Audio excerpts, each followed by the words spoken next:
अस्सलाम वालेकुम नाज़रीन, खालिद इकबाल का सलाम कबूल कीजिए। डायलॉग विद प्रोफेसर अकरम ईरानी, ये आपका अपना चैनल है। इसे लाइक करें, सब्सक्राइब करें और दोस्तों को शेयर करें। हालात हाज़िर से मुताल्लिक हमारी गुफ्तगू होती है। आज का हमारा मौजू है, क्या कतर का मुस्तकबिल ख़तरे में है और कतरी गैस जो है वो सुना है शार्टेज, उसका बहरान पैदा होने वाला है। इस मौजू पर गुफ्तगू करेंगे जनाब प्रोफेसर अकरम ईरानी। डॉक्टर साहब, मसला यह है कि कतर की गैस जिस फील्ड से पैदा होती है वो समंदर में है जी। और वो उस फील्ड को ईरान और कतर दोनों ज्वाइंटली ओन करते हैं, उनकी मलकियत है। ईरान भी वहाँ से गैस निकालता है, कतर भी। ईरान ज़्यादातर वो गैस इस्तेमाल करता है अपने मुल्क में, क्योंकि उनके ऊपर सैंक्शन लगी हुई हैं, वो ज़्यादा LNG बना के बेच नहीं सकता। कतर जो है उसकी तो अपनी मुल्क की कंजम्पशन बहुत कम है, छोटा सा मुल्क है। वो सारी गैस LNG बना के शिप करके बाहर बेचते हैं। अब मेन कतर के पास तेल नहीं है, उनके पास गैस बहुत ज़्यादा है। अब गैस के अच्छा रेट मिल रहा था सारा, और रूस की जो गैस का पाइपलाइन टूटी क्योंकि अमेरिका ने उसको उड़ा दिया था यूक्रेन वार के दौरान, तो उस लिहाज से कतर की इकानमी बूस्ट हो रही थी।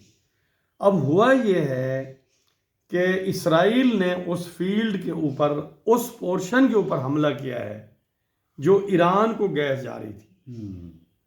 उसके बदले में ईरान ने हमला किया है कतर के गैस के पोर्शन पे।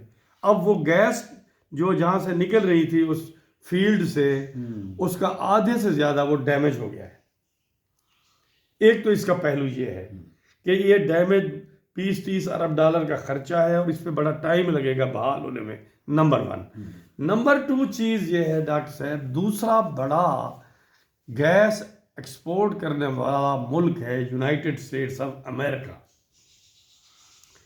जब से रूस ने गैस बंद की है यूरोप के हवाले से, या रूस की जो पाइपलाइन जा रही थी जर्मनी को, वो काटी गई है। अब अमेरिका ही सारी गैस LNG की शक्ल में यूरोप को सप्लाई करता है। चूंकि पहले गैस सस्ती थी, वो अमेरिका नहीं बेच सकता था, सस्ती थी, उनको महंगी पड़ती थी बेचनी। अब गैस का रेट बेहतरीन हो गया है, नतीजतन अमेरिका आसानी से बेच सकता है। अब अगर कतर का फील्ड भी डिस्टर्ब हो गया है तो रेट और ऊंचा हो गया है। तो अमेरिका की जो गैस की कंपनियां हैं और जो ऑयल की कंपनियां हैं, वो इस जंग में बहुत पैसा कमा रही हैं, और हथियारों वाली भी। अभी हमारा फोकस इस वक्त है एनर्जी।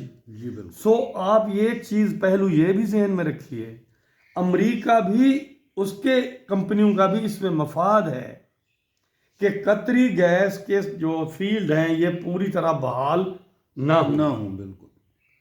और वो यहां से ज्यादा गैस और ऑयल कौन खरीदता है? चाइना, जापान, कोरिया, और यानी ये ममालिक, और यूरोप। और आपको पता है चाइना और अमेरिका का कंपटीशन है। सो अमेरिका की एक तरह से ये भी ख्वाहिश है कि एशिया की जो हमारा मिडिल ईस्ट है, इनकी जो ऑयल और गैस की तनसीबात हैं, इनमें क्राइसिस है,